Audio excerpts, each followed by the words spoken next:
Bam. I just recorded an intro for the first time, and I don't even know if there's like a right or wrong way to do it or whatever, but basically the point is to spread light, hope, joy, God, okay?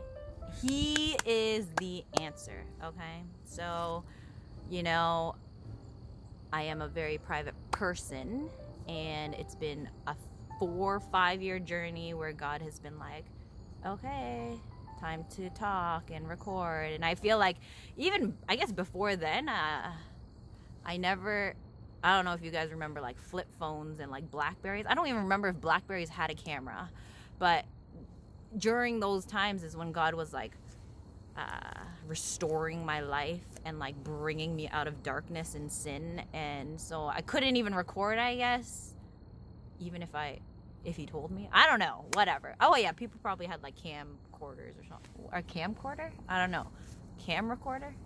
Anyways, I didn't do that. I didn't record any of my missions growing up because I didn't have a camera. I didn't even think twice about it. It was just my journey, finding God, trying to do good, following his word. But I'll tell you now, okay? So basically most of my videos before is about his word, okay? So this is the point of all of these videos, is like, I pray that you have a personal relationship with God, okay? It's not someone telling you or teaching you or preaching at you or just on Sundays praying with you or something, right? God wants a relationship every single day of your life, every minute, every second of your life, he's there with you.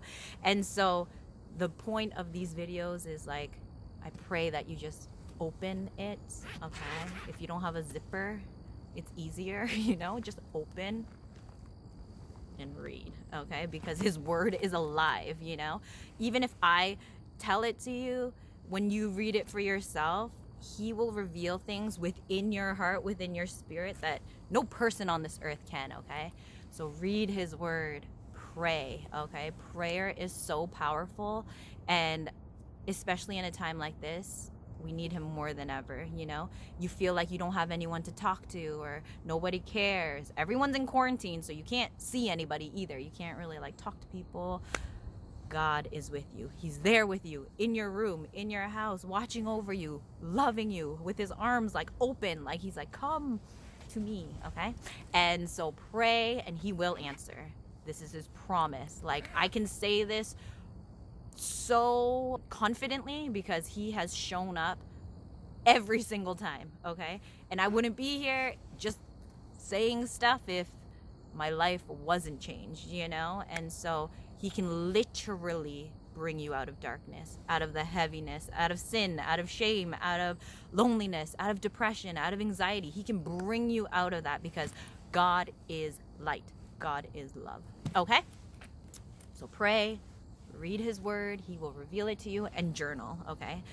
You don't need to journal if you like don't want to, but for me, like all the thoughts and feelings and dreams and visions and words that he gives me, I like to record it, because whatever he tells me, I write the date, I write the time. And when I journal, like you let out all your thoughts, all your feelings out of your mind, out of your heart, and like you lay it down to God, and it lets you kind of like record it. First of all, you can look back like, oh my gosh, like God gave me a dream, that you write it down. Oh my gosh, a month later, it's like, what? It happened, or he gave you a word, or you don't know what it means, or he's telling you something and you feel it like that next day or something, and you go back to your journal and you understand what he's speaking to you. He will reveal it to you, So those are the three main things: is read his word, pray, journal, okay? So that's basically like every single one of my videos, but now I'm gonna do something, I guess, a little different. You can ask me questions too, and I will talk, and yes, it might seem like I talk a lot. I do talk a lot when it's about God, only about God, okay? Before Jesus, I am telling you, I did not talk, like, you can ask my family, you can ask my friends, you can ask, like, I didn't talk, like, only because I guess I didn't have a passion, or like nothing meant anything to me. Like, I don't want to have a conversation if I don't care about it, I guess, right? So this is something I truly am passionate about, I care about, is your life, your heart. Jesus, God is alive, and he is moving, and he works in miracles, and he has shown up again and again and again, and I just can't deny it, So now I'm talking a little better. Obviously I don't speak proper English or something like that, but I can talk, in front of a camera now. Before, I was like very awkward. I would always, like, in my mind, it's like none of your business, so I don't want to say anything. But God is like, no, it's time to share. It's time to share his words and his miracles in my life and just my journey, okay? So basically, I will tell you, I don't even know where to start, honestly.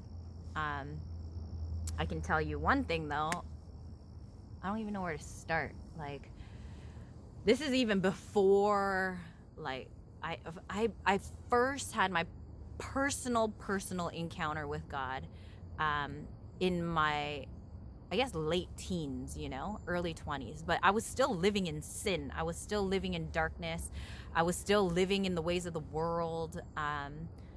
But God brought me out of it little by little by doing mission trips and, like, teaching me not to be so selfish and to think of others and to help others, and just little by little until I fully gave my life up for him, and, like, got rid of friends, got rid of things, literally sold my car, got rid of all my clothes, like, just started from absolutely nothing, I guess, because he was teaching me something, but the first thing I will tell you, I guess this video can go on forever and ever and ever and ever and ever, because there's just so much to talk about. But I will just tell you just one thing every video, okay? So basically, I just remember, even when I was in elementary, when you're, like, in grade 1 or 2, 3, they have, like, fundraisers, right? Either for the school or for the food bank. I remember every year we did, like, a food bank drive, and somehow, like, when I was a kid, even though I was bad, I was really a bad kid, okay? That will be another video. I'll just have to remember to record it. But I was a bad kid, okay? Always rebelled, and I always wanted to do things opposite of everybody else. And I don't know why. Obviously, it's rebellion, but I guess it worked good, obviously, for the Lord, because now he's saying, look completely different from the world, right? Like, you are not to be living in the ways of the world. And now I'm like, great, like, I want that, because I want to be opposite of the world. But as a kid, it was kind of really bad. Like, if someone was, like, wearing something, or, like, just say there's a trend, right? I never wanted that same thing, right? Or if everyone was doing one thing, I'm gonna do something completely different. And yeah, it was just always like that. I don't know. God made me that way, and now I'm living for Jesus, and it's completely opposite of the world. And I'm for not living and striving for the things of this world. It works now, he taught me this, like, 10 years ago, to get rid of all the things of this world, like status and comparing and striving and just materialistic things, and now we see it does not matter. It does not bring happiness. It does not bring the fullness of life.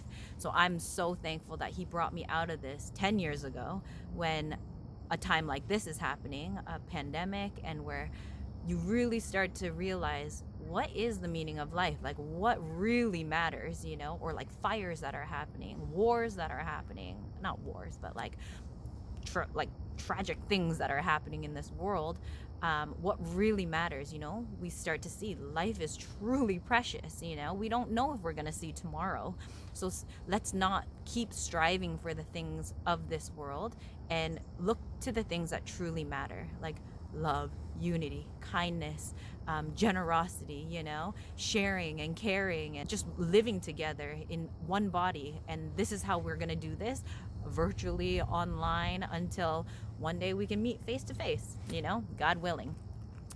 Okay, I have a problem. So basically, I need to get to the point. Okay, that's something I'm learning, is like I can talk on and on and on about God and everything he has to say. There's so much he has to say and so much that he's done. So let me get to the point. So basically, when I was a kid, even in grade 1, 2, 3, 4, even when I was such a bad kid or whatever, I still had that heart of always wanting to, I guess, help. You know, I just remember there was always these fundraisers, especially at Christmas, and you have to like give a quarter, right, for a ticket to win something, but you know that quarter is going to the food bank or the homeless shelter or something like that. So I would find every coin I get in the house, like quarters or dimes and nickels, and I would try to get as many tickets, you know, to get that. It was a wreath, and I still have that wreath till today. It has a lot of dust on it probably, but you know, like I always wanted to and get my friends to like, come on, like let's get the tickets so that you know, this money can go to whatever, the homeless shelter or the food bank and stuff like that. And I just remember even in the winter we did, like we were in the newspaper for this because we did caroling. One of them had a recorder and 2 of us sang, and we would just go knocking on door to door to door, trying to get as much food as we can to gather from our neighbors, from our friends, and you know, to give to the food bank, you know. And there was a time we did it so much that we were so tired. We had like a sled, I remember, and we were tired and it was cold and we couldn't play the recorder and sing, so we just started like knocking on every door and stuff like that. And everybody was so willing to give and like go into their cabinets and, you know, give whatever food that they can to help. And just another example was I remember, I think this must have been in grade like 3 or 4, and we used to go home for lunch. I don't know if you guys remember, you can go to your friend's house in the neighborhood for lunch at a certain age, and we used to go to each other's house. And this time they went to my house, and my mom just bought a giant bag of rice. I swear it was like, I think 20 kilos, like the really big bag. And my mom bought that, and then I was like, we're gonna take that, you know, and give it to the food bank. And so I just remember one day, like my mom was like, where'd that rice go? Where'd that bag of rice go? You know, we took like each corner of the rice, and we're just like little girls. We're just like, yeah, what are we, grade 4 or whatever, and we were late for going back to school because we were like trying to carry each corner, and like we had to stop and then like lift it again and stop. But basically that was for weight, I guess. Like you have to, I don't know how they do it now, how they measure it now, but yeah, I think it's by weight. So just like things like that, it's like when I look back, and that was even before I was doing it for the Lord, like, do you know what I mean? He really gives us the heart to see that we have so much, like we have so much in abundance in our cupboards. Like if you go right now, pause the video and like look in your cupboard, right? Or like look in your fridge or look in your closet, right? And we've come to this point in our society where it's like, oh, I don't have enough to eat, or I'm hungry, I don't have enough clothes, you know, let me go shop for some more. When you have a closet full of clothes, right? Or I don't have this, I don't have that, I don't have, you know. But when you look at it, when you take a step back and you really take a look, we are so privileged, right? We have clothes to wear, you know, we have more than enough clothes to wear. We can provide for the next, you know, food bank or homeless shelter or whatever it is, you know. So for us, we must come out of that mindset of, oh, I'm lacking, I don't have enough, You know, I don't have, if you constantly feel like you don't have enough, you obviously won't have that heart to give, right? Because you're not going to give what you don't have, right? But when you think about it, it's like, wow, I literally have so much. I have 3 phones. I have 2 iPads. I have 10 TVs around my house. Whatever it is, you know, or like how much money you have or whatever it is. We got to stop thinking of what we don't have and look at what we do have, you know? And so that's just a little part of my story from growing up, is like, even from that age, we can learn. We can teach our kids. We can teach our generation to be thankful, you know? So my video's running out.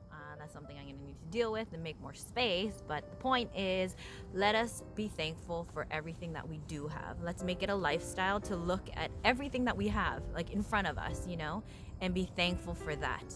That's a good start, you know? Let us not look at what we don't have and what, like, constantly thinking what we're lacking and what we're missing and the more that we need, you know. We are blessed with so much, you know. You are so privileged. There's so much to be thankful for. And even like this, like, look at that, the blue skies, this nature. Take some time, you know, stillness, quietness, to enjoy all that God has given us. Okay, that's a good start.